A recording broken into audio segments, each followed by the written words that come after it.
Hi everyone, and welcome to my talk for All About That Place, entitled Railways, Their Workers and Your Place.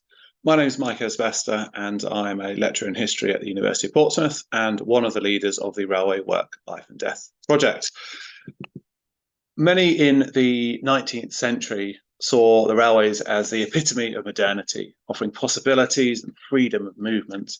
But what might this mean for your place? In today's talk, I want to reflect on the importance of place and the railway network and challenge you to think about it. I'll mention railway staff and their places, and I'll say a little bit about the Railway Work, Life and Death project and accidents to railway staff, including what we might be able to do for your place-based research. So, what have the railways done for us? The key thing to emphasise is the increasing connections between places, particularly far distant places, as the networks grew.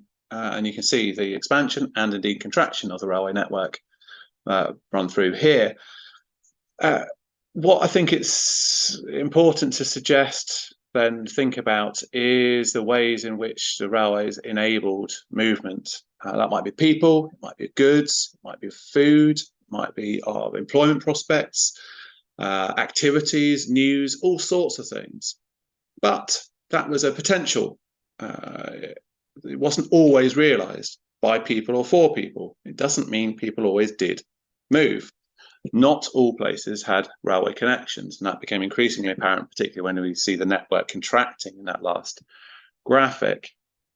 So we've got a lot of potential links and a lot of potential changes to people's lives, which make railways important in linking the national, the regional, and the local.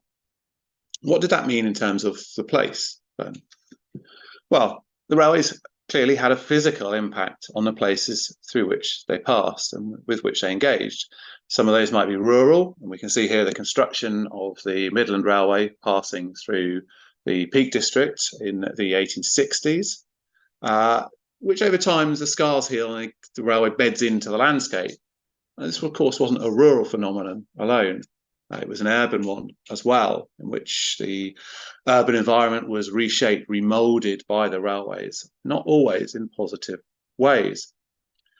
We can see places where the railway had clearly a big influence. Railway towns, for example, where they might have been the dominant employers and constructed community facilities and resources. I'm thinking here of the railway, places where the railway was an integral part of the community and the place. So, like Swindon, for example, a kind of classic railway town. You see here the railway really enmeshed, surrounded by the town that grew up around it, and because of it, other places too, like Crewe, Derby, Doncaster, Eastleigh. Those places, though, we might say were relatively uncommon in the sense that they were few and far between. And there were always ancillary trades and services that grew up in those places as well. So the railway, whilst it might have been dominant, was never the only thing in those places. Some places had more mixed communities where there were other important trades. We might think about York here with the chocolate industry, of course, Cardiff with the coal trade and shipping, Glasgow again with shipping and heavy industry. So there's lots of different possibilities in these locations where the railway is still important, but perhaps not dominant in kind of defining the character of the place. And in some places, of course, the railway was a relatively small concern, small employer. Again, thinking my own hometown, Portsmouth, where the Navy was a much bigger concern. Or it might be places like Sengheneth in South Wales, in which the railway was important, but the mining industry was much more significant, numerically at least, in terms of its employment and the numbers engaged with it. Nevertheless, even in these places, the railway still had a significant and important role to play. I'd like to think a little bit about the people there, because as well as the railways moving people and goods, you needed staff to run the railways. So by the time you got to 1913, there were around 640,000 women and men working on the railways in Britain in a variety of roles. Some of those might have been place-based, so they were based in particular locations and stayed there geographically relatively immobile. Some of them might have been mobile locally. I'm thinking of track workers And we can see some of these roles on screen here. So track workers top left, they're relaying track in that case. But they might have moved within their local area, but not perhaps gone too far afield. And of course, some did go much further afield, much further from home, particularly, of course, the train crews, the engine drivers, firemen, the guards, and so on, who were responsible for operating the trains themselves. And in which case they might have been required to stay overnight away from home, and they'd be might be lodging in railway provided facilities. We see here a reading room in Stratford in East London that was provided for railway workers lodging away from home. And they might have lodged out with other families in the city or town that they were stopping over in. So all of these shaped the railway workers' experience of space and place. What perhaps did that mean for railway staff and their families? These are really open questions. The railway family is a really interesting idea, whether it might be a family in a more traditional unit that worked within a family, worked within the railway industry, or sometimes taking in lodgers, or the idea that they're concentrated in particular locations. There are lots of railway workers in particular streets, again, more typically, of course, in towns and cities. Some railway workers also had to move for their work, and every so often, every few years, they might be moved from location to location so that they could follow increased employment prospects. So these were people who might be geographically based in a particular location, but they might also be mobile. They weren't just passing through, however, but of course they were active contributors to the various communities in those locations. So again, as an open question, how did railway workers and their families connect with particular places? Did they do so in the same ways as other people who might perhaps live in those places for a much longer stretch? To introduce then the Railway Work, Life and Death project, we're a volunteer-driven project that is looking to transcribe details of accidents to railway staff. And of course, huge acknowledgement of thanks to all of the volunteers and people who contributed their time over the years to this collective endeavour.